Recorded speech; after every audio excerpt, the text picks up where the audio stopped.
आज की इस क्लास में जानेंगे संगणना अनुसंधान एवं प्रतिदर्श अनुसंधान में अंतर। ठीक है, difference between census investigation and sample investigation. ठीक है, अब देखो अनुसंधान की बात करते हैं तो इसमें समग्र की प्रत्येक इकाई के विषय सूचना संग्रहित करके जांच की जाती है। ठीक है, मतलब सेंसस इन्वेस्टिगेशन में क्या होता है कि समग्र की जितनी भी इकाई होती है, ठीक है, उसकी जो भी सूचनाएं होती है उसको इकट्ठा करके उसका जांच किया जाता है, उसका इन्वेस्टिगेशन किया जाता है संगणना अनुसंधान में।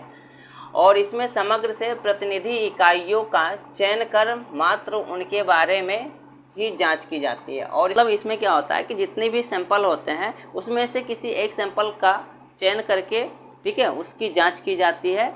किसमें? प्रतिदर्श अनुसंधान में, जिसे सैंपल इन्वेस्टिगेशन बोलते हैं। और उपयुक्तता, जहां अनुसंधान का क्षेत्र जो है सीमित हो वहां यह विधि अधिक उपयुक्त होती है। ठीक है, मतलब जहां इन्वेस्टिगेशन का क्षेत्र जो है सीमित होता है, छोटा होता है, वहां जो है सेंसस इन्वेस्टिगेशन किया जाता है। और जहां अनुसंधान का क्षेत्र असीमित होता है वहां यह विधि अधिक उपयुक्त होती है। और जहां अनुसंधान का क्षेत्र बहुत ज़्यादा बड़ा होता है वहां क्या होता है, सैंपल इन्वेस्टिगेशन किया जाता है। और साधन की बात करते हैं तो इस विधि में अधिक धन लगता है, समय व श्रम की आवश्यकता होती है। सेंसस इन्वेस्टिगेशन में क्या होता है, बहुत ज़्यादा धन लगता है, श्रम भी लगता है और समय भी लगता है। और इसके तुलना में कम धन, समय व श्रम की आवश्यकता होती है। मतलब सेंसस इन्वेस्टिगेशन की तुलना में सैंपल इन्वेस्टिगेशन में क्या होता है, कम समय लगता है, कम श्रम भी लगता है और कम धन भी लगता है। अब विभ्रम की बात करते हैं तो इस विधि में विभ्रम का अनुमान नहीं लगाया जा सकता है।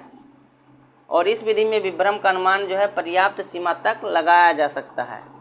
अनिवार्यता, देखो जहां इकाइयों की संख्या बहुत ही कम होती है, जैसे 10 से 25, वहां यह विधि प्रायः अनिवार्य होती है। मतलब क्या होता है कि जहां इकाइयों की संख्या बहुत ही कम होती है, जैसे 10 से 25 इकाई है, तो वहां जो है संगणना अनुसंधान या सेंसस इन्वेस्टिगेशन किया जाता है। और जहां इकाइयां नाशवान होती हैं, ठीक है, या अनंत होती है जिसे हम गिन नहीं सकते हैं, जैसे शरीर में खून हो गया या समुद्र में पानी, वहाँ जो है यह विधि अपनाई जाती है, सैंपल इन्वेस्टिगेशन मेथड। ठीक,